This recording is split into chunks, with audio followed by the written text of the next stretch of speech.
to come back to the normal working life, and therefore we're going to dig deeper into that, assess why this is so, and perhaps what shifts businesses and workplaces, companies need to be making to ensure that they accommodate this needs and of course gain the benefits of it. And joining me for this particular discussion is Grace Nzula, HR professional and consultant and learning and development coordinator for the Institute of Human Resource Management, as well as Grace Kaume, who's the manager, HR and admin at the Federation of Kenya Employees. And then we have Microsoft country manager of Kenya, Kendi Nderitu. Thank you so much, ladies, for joining us on the show this morning. Okay, so let's just get into it. And when it comes to this discussion, there has been a report, the Microsoft Work Index report, and I'll start with you, Ms. Nderitu. Could you tell us what this necessitated, this report, and what were the major points that came out of it that people need to be focusing on, particularly people in the business world? Thank you for the question, and good morning. So as we expected, when we got into 2020, we didn't think that expected the effect. And so as we kept going, and there was need to have remote learning, remote working, remote everything, we saw a trend where businesses and enterprises or organizations were forced, or institutions were forced to adopt remote engagement.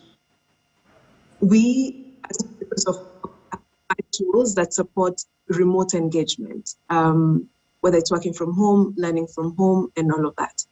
And what we began to see over time is picking some of the trends that we could see through the systems, through our tools, through LinkedIn.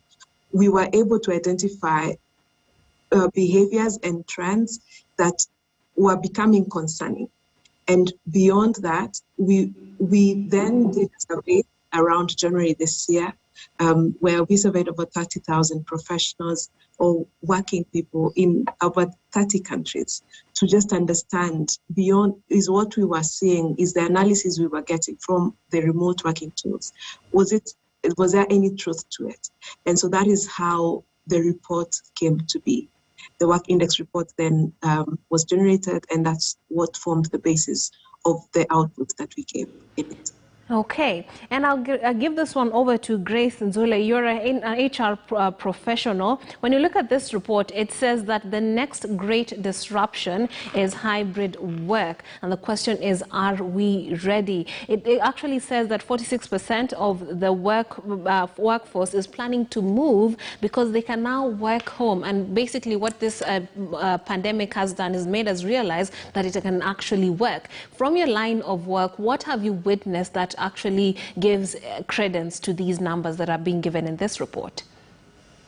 Thank you very much for the opportunity. And I would wish to confirm that it is true. We are experiencing the hybrid environment, and is the country ready? Yes and no. Okay. The guys who are front runners, so to speak, have already adopted working from home. A while back, about 3-4 years ago, all our conferences, we were talking about the future of work. Now, turns out the future of work is today. Mm-hmm.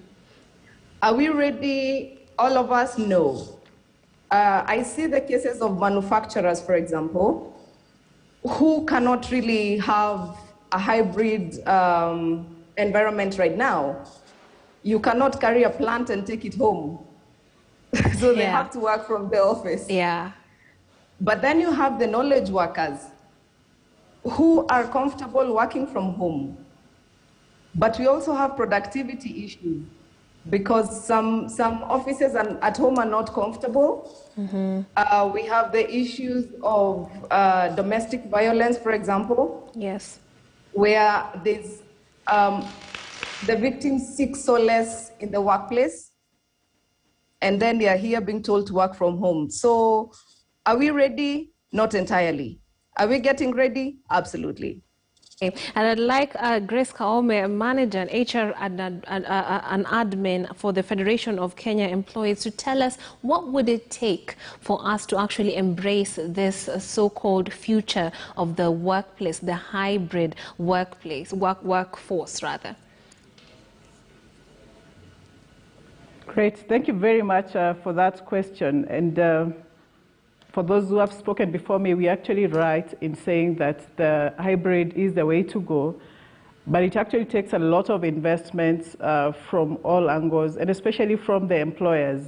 You realize that when the pandemic came, employers had to react immediately to respond to the safety concerns of the employees, and especially to keep them safe and healthy, even to enable them to continue to the next phase of work. So what it requires is agility, for employers to quickly invest in the right places, for businesses to look at the right models of work, to look at the models that will take them into the future, to look at what businesses make sense even as we get into the future. Some may have to recast how they do their things, some may have to change some of the services they have had, the products, how they even sell those products to the market. So what it takes is a lot of agility, is a lot of innovation, is a lot of creativity, and that will involve businesses working together with the partners, the consultants they have, but also a lot working with their own employees, because these employees have ways that, and ideas that they can bring on board to help these businesses make decisions that are futuristic. Yeah. So it's a lot of partnerships internally and externally, and a lot of innovation. Okay. And Ms. Nderitu, let's talk about connectivity, because for a lot of these jobs that people have to do, they have to factor in connectivity, and internet penetration in Kenya is quite good compared to the rest of Africa, but at the same time we are not there when you compare to some of the countries in the Far East and in the West. So with that in focus, tell us about what it would take, and even given this, does this report indicate how this would factor in the in the African space? So thank you for the question. One of the things, even from a Kenyan perspective, one of the initiatives government has taken, which we must give credit to government for, is proactively trying to connect as well. And like you rightly said, Kenya is ahead in terms of connectivity. Are we there yet? Like even for Ms. Nderitu, we seem to be having a problem with your audio. I can see you clearly, but you keep breaking, so we'll try and fix that. So hold on to that thought. But before we could get to the thoughts of Ms. Nzula on this one, tell us what you think about our readiness, because it takes good internet to actually just be able to do some of those things, and that would be one of the challenges. But of course, I also want you to touch on some of the more concerning issues that you even mentioned earlier on. One of domestic violence and the comfort of being able to work at home. Let's say for a mom who has kids running around, it might not be as practical. So dig deeper into that. We are fortunate right now because most major towns in Kenya have internet. Now the challenge we have is the rural areas. If you go to where they're farming tea, and you ask the tea farmers to work from home, it's not practical. However, in major towns, it's really not a concern right now. The only challenge we have is employers have to really invest in the infrastructure. One of the employers was telling me that I don't have a choice because I don't have laptops for everyone. So that requires a major investment. And right now, the economy is not supporting that. So there are a few concerns here and there. Obviously, the home setup, if you read the DOSH Act, this is health and safety. They require certain parameters to make an office. And then you're here and you have to work on your couch because you really don't own a dining table. So that means that your back will hurt, and that means occupational diseases may be on the rise. Not to mention, we miss interacting with people. And allow me to talk from an African point. Yeah. We are a community. We love interacting with people. We want to come and touch. We want to come and shake hands. And here we are told you not only can not go to the office, but you cannot even touch. You cannot hold hands. So it's really posing a few challenges. But I think agility and the willingness to forge ahead will really help us, because we can't fight it. Yeah. You know, we can't fight it. It is what it is. Yeah, it is what it is, and the wheels, that train has already left the station. It's up to us to adopt. And Ms. Kaume, could you tell us, in your view, because the report indicates that the challenges and the benefits are closely linked. So when you talk about remote work provides flexibility during the pandemic while also blurring the work-life boundary, that is a very real problem. Have you experienced this with the people you interact with? And how would one deal with this if we go full throttle on this one? Thank you very much. And it's true that remote work has provided both pros and cons. Yeah. What has happened is that people have had the advantage of being at home. I'll give a case of, you know, our young mother who possibly has children who are 6, 7 years. So this mother now has this chance to stay at home, make breakfast for the children, possibly escort the children to school, then come back, work from home, and be able to get work done, but at the same time watch over how that house is doing. But what has happened is that with remote working, some people have not had boundaries, and some of the work has extended into their life. So people do not necessarily stop to work at 5, what they would ordinarily do in the office. So we found people extending, working longer hours. We have found some people not being able to create that boundary between work and life. And it's interesting because people have actually also been found to be at home during the day and working from home. But that's a time that probably relatives also think it's time to visit. Yeah. So they think, you know, it's for as long as you're home, you should be available. Yes. So there has been that mix. But what we are calling upon is really a lot of help from the organizations that these people are coming from, to help them know that, yes, work will get done, but there is also a life to be lived. So create some boundaries, create breaks, have time when it is time for work, when it's time to take those breaks, know what you're being measured on so you deliver on the results.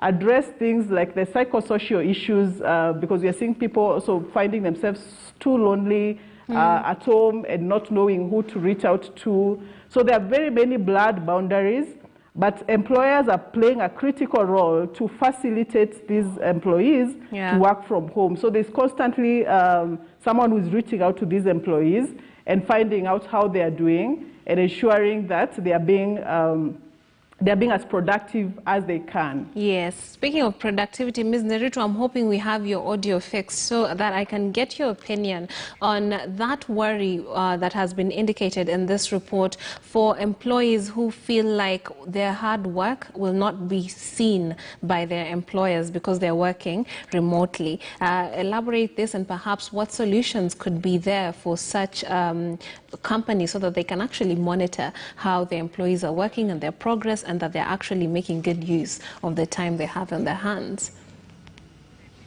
Thank you. I hope you can hear me. So when we look at a worry that one's effort is not being, it's actually a real worry, because while people look around and show what they're doing, currently you're locked in space and it is assumed that you're working.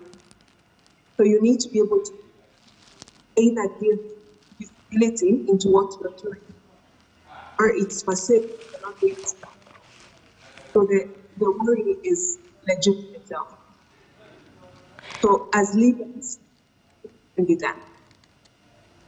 Acknowledging that we have moved into the hybrid way of working, as my colleague stated previously, is a first place to be able to start and empower the employees be their best and productive in that environment.